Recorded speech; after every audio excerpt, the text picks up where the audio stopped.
It's time once again for another thrilling episode of Markout Radio. For the next hour, sit back, pull the stick out of your ass, and enjoy. Be warned though, smarks and internet know-it-alls will be offended, annoyed, and generally pissed off at what's about to happen to your ear holes. You've been warned. Now, Markout Radio.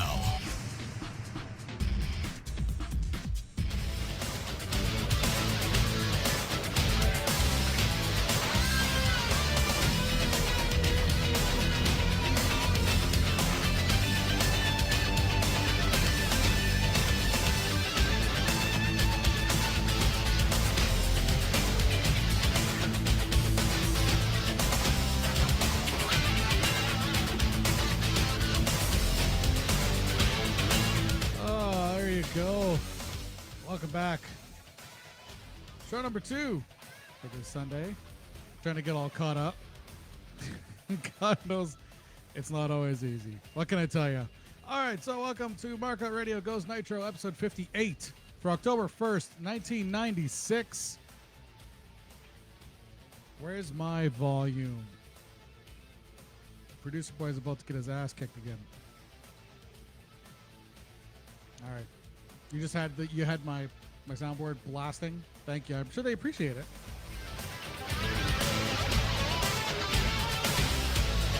Bet y'all thought the WCW Nitro theme was only like 28 seconds long. It's like 3 minutes. All right. Episode 58, like I said, October 21st, 1996, Mankato?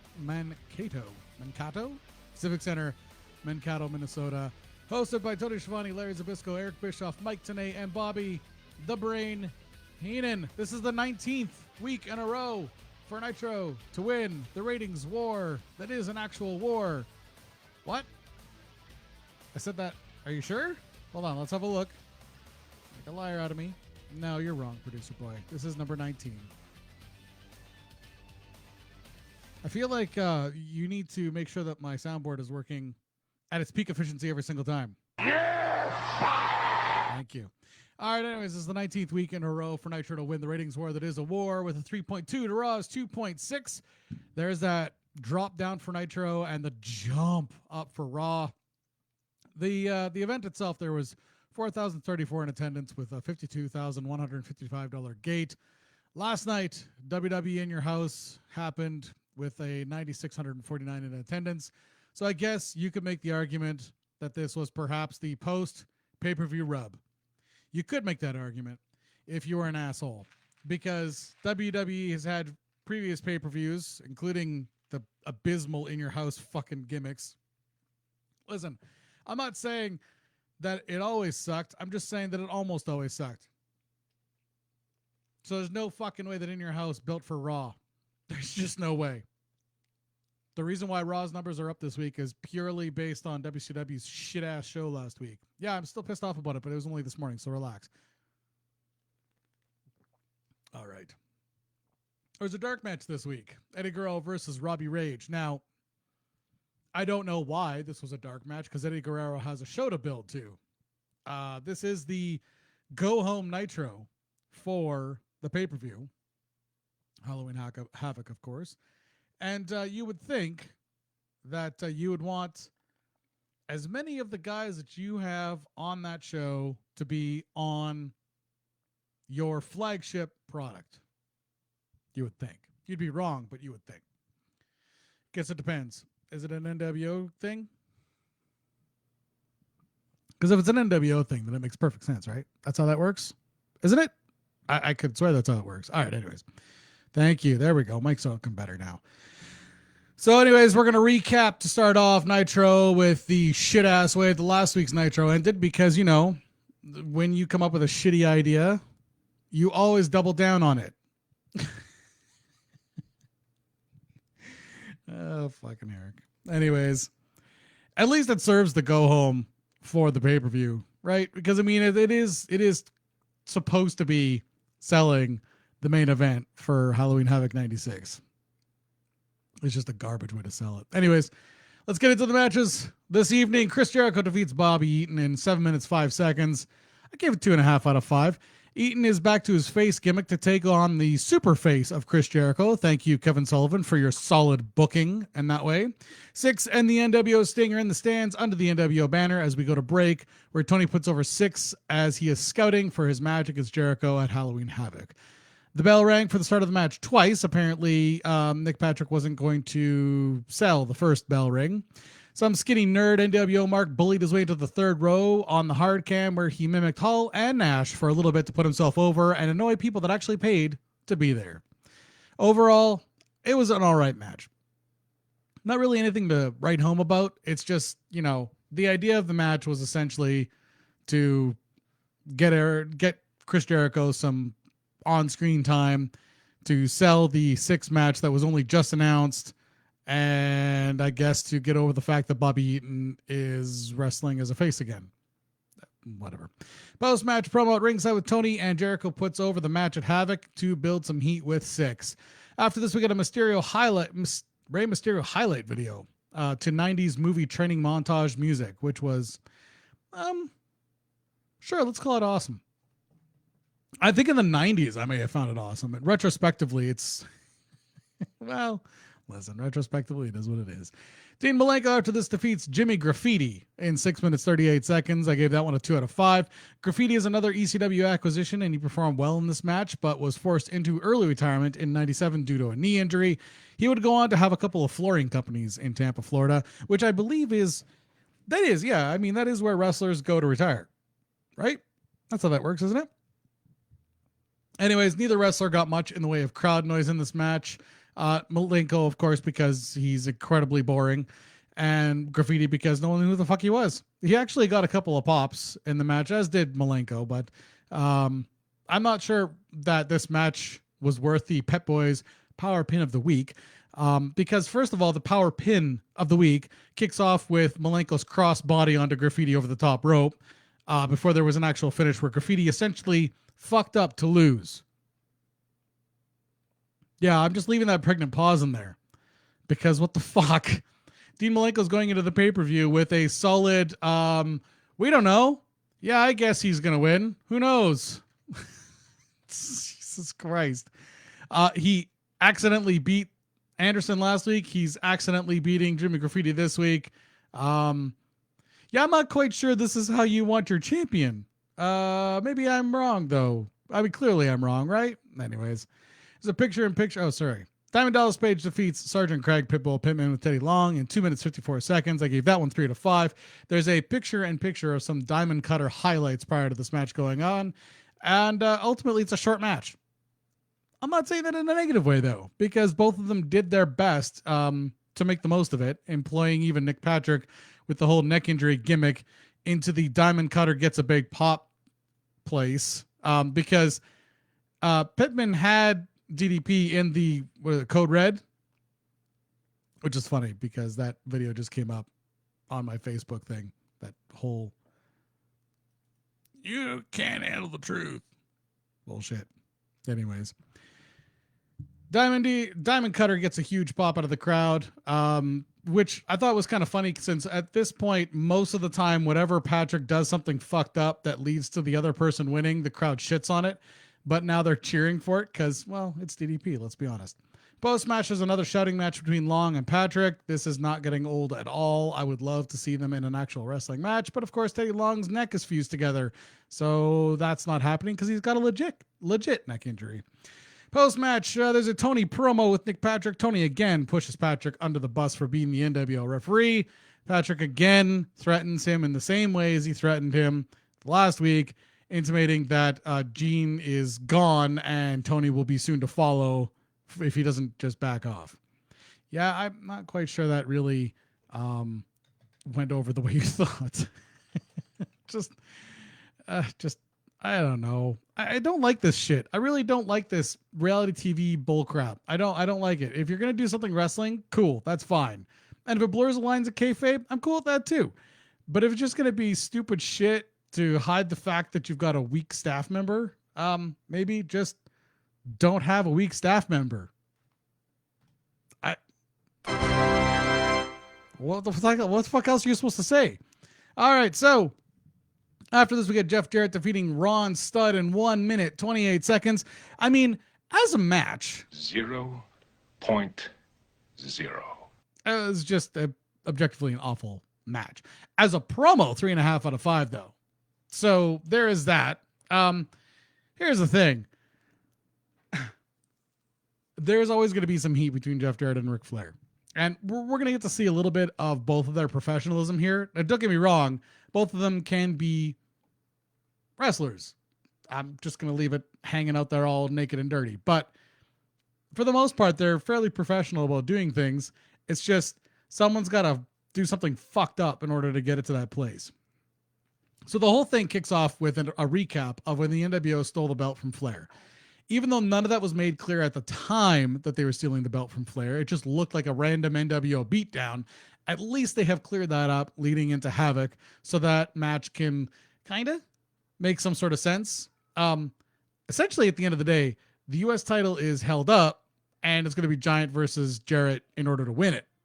But I don't know exactly what their thought pattern is here, but they didn't spend enough time building this, and it's ironic considering the Giant is literally Eric's marketing brilliant idea. The NWO is Eric's brilliant marketing idea. So you would think that they would spend just a little bit of time explaining some of that shit, but apparently we're not.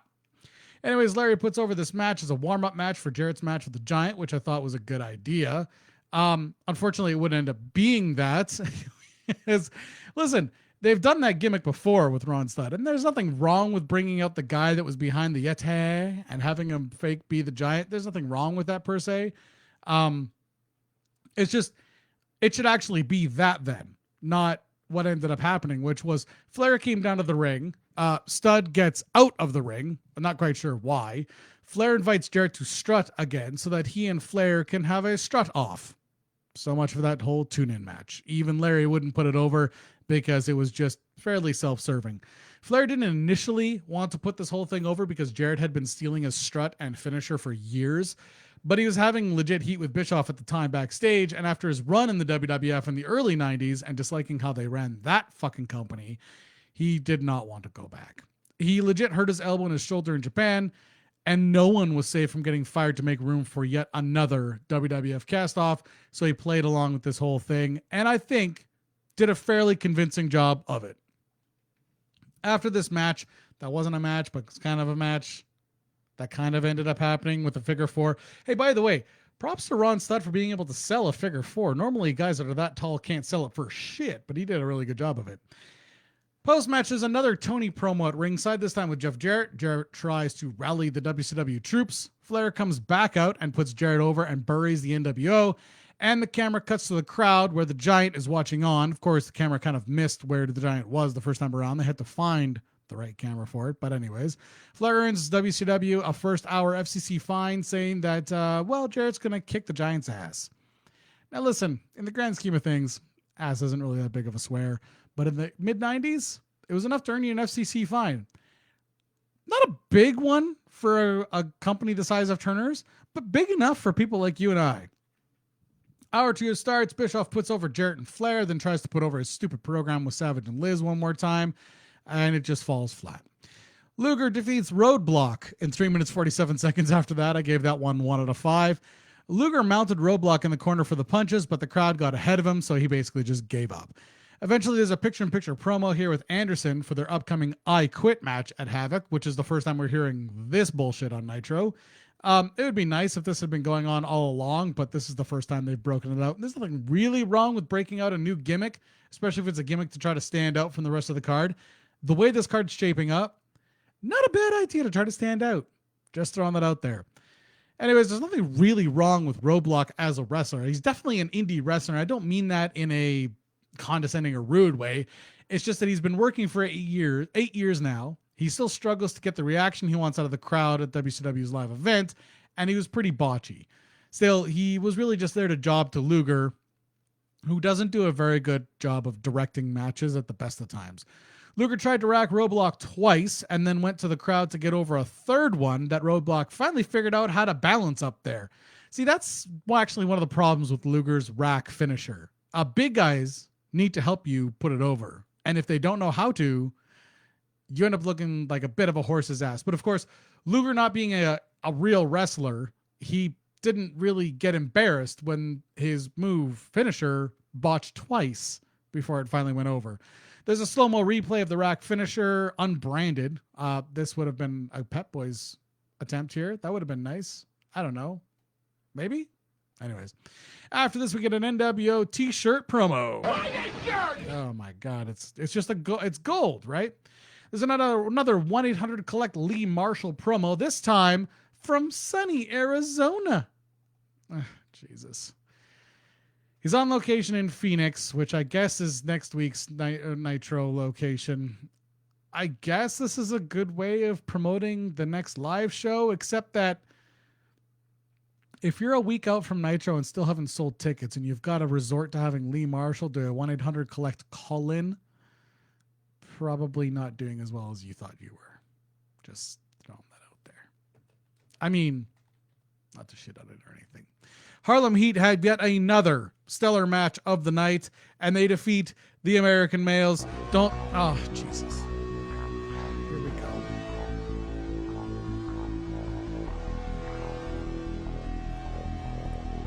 Don't turn my mic down. Because I have to talk over this and comment on it, otherwise YouTube shuts our shit down.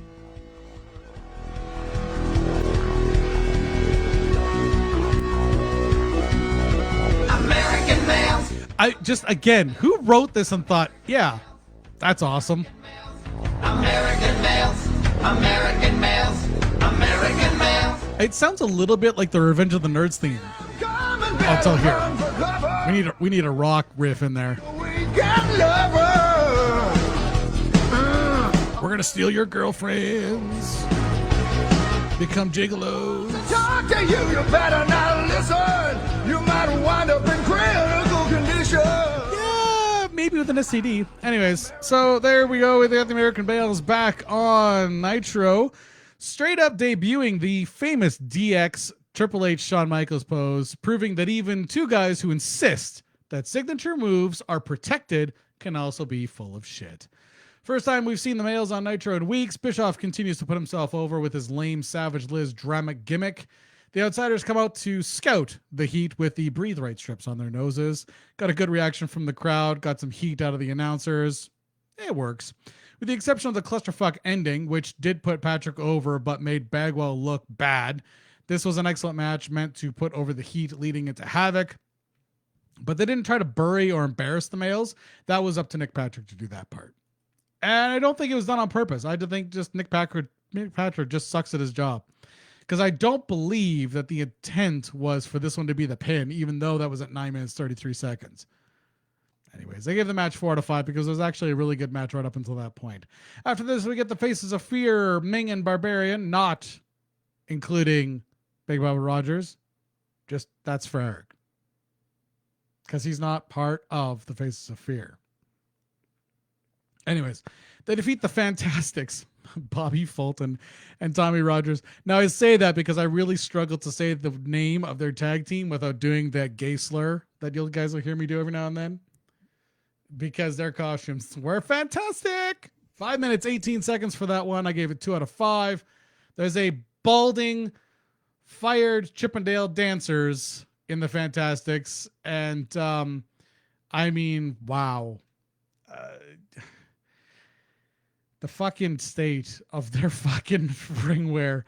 Like the shit Jesus. Fuck. Sparkly tails, jackets, bow ties that were on Velcro. I mean, just wow. Fuck's sakes. After no one spoke about Mongo, Bischoff speaks about Mongo and how we were just speaking about Mongo, even though no one was speaking about Mongo, so that he can now put over his boy Kevin Green, who's likely going to the Pro Bowl, which, by the way, he didn't that year. Sorry. I'm really not, but, Anyways, the Faces of Fear debut their back body drop into a powerbomb move, which I'm not sure was ever named, but something they would start using in their matches. Maybe if you're watching this, or even shit, if you're hearing this in the podcast and everything, so go to Twitter, to Markout Radio, and tell me what the fuck this move was called because they used it a lot. And I don't know if it ever had a name. I'm sure it was something super unracial and totally not, offensive at all. It was 96 after all. Bischoff wishes for somebody to shut Jimmy Hart up. Oh, from the fucking mouths of babes. Bischoff then excitedly tells us that the NWO Sting is in the building, even though we saw him earlier with Six scouting. But apparently that's a surprise. And there would be another surprise, is there would be a match against Mr. JL.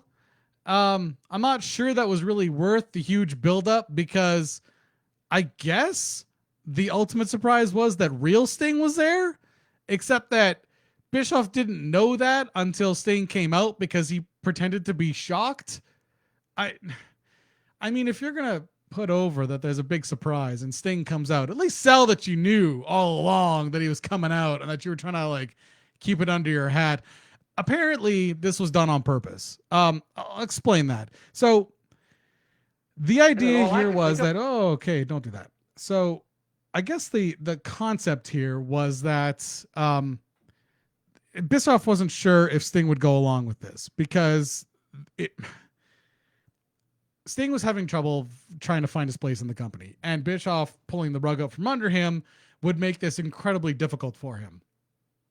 So the idea that he was there or not was still sort of up in the air, whether or not he would come down to the ring, because it being the 90s, all wrestlers basically just do whatever the fuck they wanted to do, right? Anyways, post-match, Jimmy Hart yells into the camera that Mongo and Benoit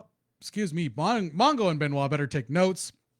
They're going to get some of that at Havoc, along with the bubble-headed blonde, to which Bischoff earns WCW yet another FCC fine, this time for hour 2.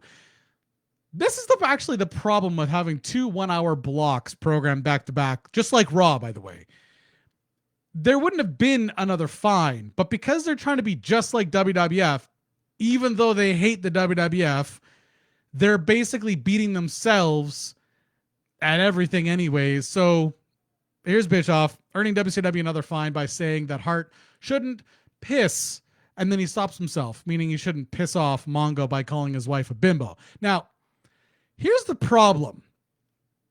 The fine was actually triple this time, because while ass is a bad word, and as George Carlin would say, in poor taste or lewd, it was not one of the famous 7 words that you can't say as coined by George Carlin.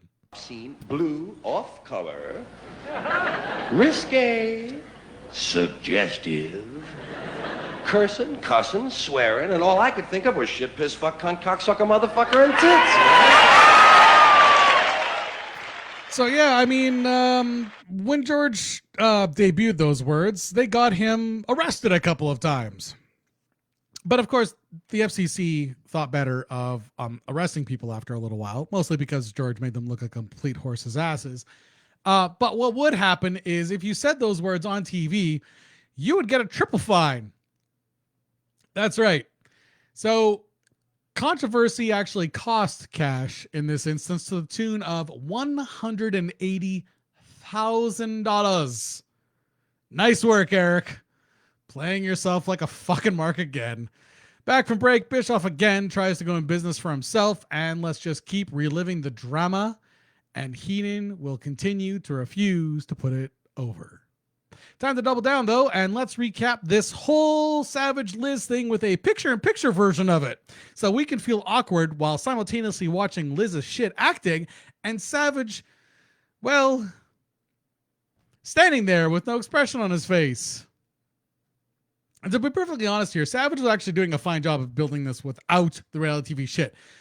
But the unfortunate side of this was that he actually pissed Eric off by revealing that the Slim Jim car a few weeks ago placed 10th and the NWO car didn't finish. When the NWO car, I should remind you all, is actually the WCW car. So it actually did piss Eric off, because after Savage did this on live television, Ted Turner called Eric and tore him a new asshole. So I guess Eric figured he was going to take over the build for this so that he didn't get his ass ripped open yet again by Ted Turner, who, while apparently being a wrestling fan, also didn't understand and still to this day doesn't understand how wrestling works. After this, we get our main event of the night. I just want to drive that fucking point forward. The main event of the night, Mr. JL versus NWO Sting. It ends up in a no contest at 1 minute 40 as a match. 0.0. However, as a promo, I'll give it 4 out of 5. Now, before we get into that, this officially ended as a no contest. Now, Real Sting comes in and gives NWO Sting the Scorpion Death Drop. That is called a disqualification. Mr. JL is the winner because Sting interfered and it benefited Jerry Lynn. So this is not a no contest. This is a disqualification with Mr. JL winning. But, you know, it is WCW. It is Eric. So let's not try to stick to the wrestling quote unquote rules too closely here. Bischoff admits here that he doesn't know anything for sure yet, to which Heenan quips, "I knew that," which I thought was awesome. I don't think that Eric really realized that it was a shoot. Maybe in retrospect he does. I don't know. Maybe he can address that on his aptly named 83 Weeks podcast.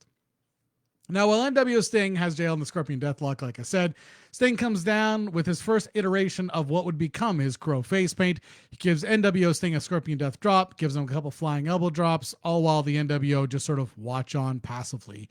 Eventually, the NWO do come into the ring, and everyone seems to want to get some sort of stick time in, all while Sting just stands there and doesn't put anything over, which is actually perfect.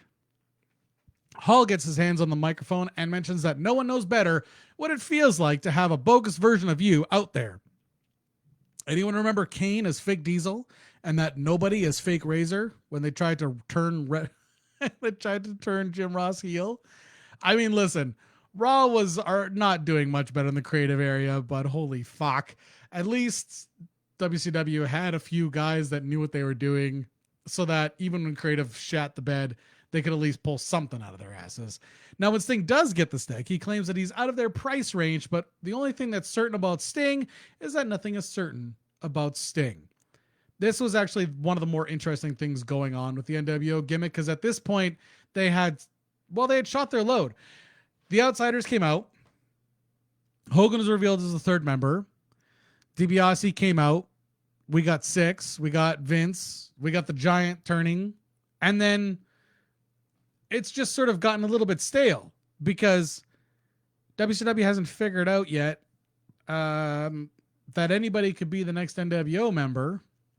So basically, at the end of the day, the NWO was getting stale 3 weeks into their run. The fans were into it, though. And to be fair, they were into it for all the right reasons. They were into it because in the mid-90s, people were pissed off. Not unlike right now. People were pissed and they were going to shit on pretty much everything that smacked of the powers that be. So anything that sort of strayed away from that was over huge with fans at the time. So of course the NWO is going to get over huge. And even to this day, the NWO is over huge. So much so that they just kind of try to keep recreating the gimmick. Unsuccessfully, though, I might add. After this, we get a Benoit Savage no contest match. See, this was an actual no contest because the match didn't actually start. When the match ends, like last week's Harlem Heat match, that was a double disqualification. Not a no contest. I mean, listen, I know we're trying to like stay kayfabe and stuff, but the whole point is to keep using vernacular people understand so that you hide that. Fucking WCW. Yet another match that wasn't a match. Randy comes out in street clothes, and let's not dwell too much on the street clothes. And Bischoff gets yet another chance to put himself over in a rant promo where he shows a full-on NWO Hollywood Hogan promo on the set of Three Ninjas while Hogan is wearing his character's costume. I'm just looking at the state of Hogan in this with the fucking wig. That's very clearly a wig, and the fucking state of the goddamn costume. It really is a mystery why this movie didn't get over. And listen, after the first one, you've really got to try when your competition was peanut M&Ms choking out the baddie. Anyways, Giant comes in as Giant takes over directing the movie of Liv Loves Randy. There's some subtle sexual references here from Hogan for some cheap heat. And back on Nitro, Bischoff continues to try to put this garbage program over while Savage no-sells the shit out of it and makes the match much more interesting. Makes the match much more interesting with his throwaway last line. Basically, the entire show was WCW's ode to a WWF show. Honestly, all job matches with promos to put over the pay-per-view, Hogan and Bischoff essentially took over a shitty way WWF used to build pay-per-views in the 90s. And they bundled it all into one show for all of us to enjoy. No, there is no ta-da. They tried to polish a fucking turd. That's better. And then tried to sell it like used car salesmen. I mean, Jesus fucking Christ. With the exception of the dozen words Savage said, nothing make me excited for Halloween Havoc. Now you start using your head. That's not love. That's 3 feet above your ass. Now, I know what a great pay-per-view Halloween Havoc 96 would be. But leading up to it, none of this sold me on that. And I knew ahead of time it was going to be a great fucking show. What this Nitro and last week's Nitro did sell me on is that WCW can sink down to WWF's level and suck just as much. 1.5 out of 5. Last week was fucking garbage. This week wasn't much better. Fuck it, it's a grading scale. Now, listen. As you go on to watch one of the better Halloween Havoc pay-per-views, here's some stats for you. Havoc did the same numbers as Uncensored did in terms of buy rate. It also tied 96 Bash at the Beach, which was an iconic pay-per-view in WCW history. But it was built properly. Havoc 96 should have been an insane pay-per-view buy rate. Instead, it produced 175,000 buys. Now, admittedly, having the pay-per-view in Vegas paid off at the gate with a $224,660 gate. Now, listen, before you get too excited, calm me fucking down. $200,000 of that was a guarantee from MGM Grand. See, WCW didn't have to pay to have Havoc there. MGM actually paid them as an attraction event, to which they would give out tickets. Still, any gate generated above and beyond the guarantee was paid to WCW in a 50-50 split with MGM. So they made a good chunk of cash on this pay-per-view, where with the Bash, they made $72,000 and Uncensored made $104,000. Now, because of the nature of this arrangement, it's unclear how much of the 10,000 in attendance paid to actually be there, because paid was marked on anyone's ticket that was given one as a prize on the casino floor or when they checked into the hotel by MGM staff. A little over 1,600 tickets were given away by WCW through radio, TV, and internet promotions. Now, this isn't a shit on Havoc 96. It's still, to this day, one of my favorite pay-per-views. It's just that it could have been bigger. I mean, just listen to this fucking card. Dean Malenko defeats Mysterio to win the Cruiserweight title. 18.5 minutes long. DDP defeats Eddie Guerrero. Almost 14 minutes long. Giant defeats Jarrett by disqualification, so doesn't bury anybody. Syxx defeats Chris Jericho in almost 10 minutes. Luger defeats Anderson in just a little over 12 minutes. Mongo and Benoit defeat the Faces of Fear in about 9.5 minutes. The Outsiders defeat the Heat to win the tag team titles in just over 13 minutes. And your main event, Hulk Hogan, Hollywood Hulk Hogan, defeats Randy, My Ex-Wife Loves Me Savage, to retain the World Championship in 18.5 minutes. I mean, it was an excellent fucking pay-per-view with great matches that are still, to this day, used in highlight reels every year when WWE does a Havoc retrospective. So go and watch it however the fuck it is you watch pay-per-views. But just understand that Nitro, and even my shitty-ass way of covering Nitro, didn't sell you on going to watch it.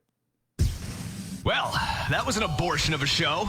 Should the mood take you, check out markoutradio.com and leave a comment. You can also find links there to our Facebook, Twitter, YouTube, and Stitcher channels. You can even leave a voicemail on our Skype. Just click the links and share them.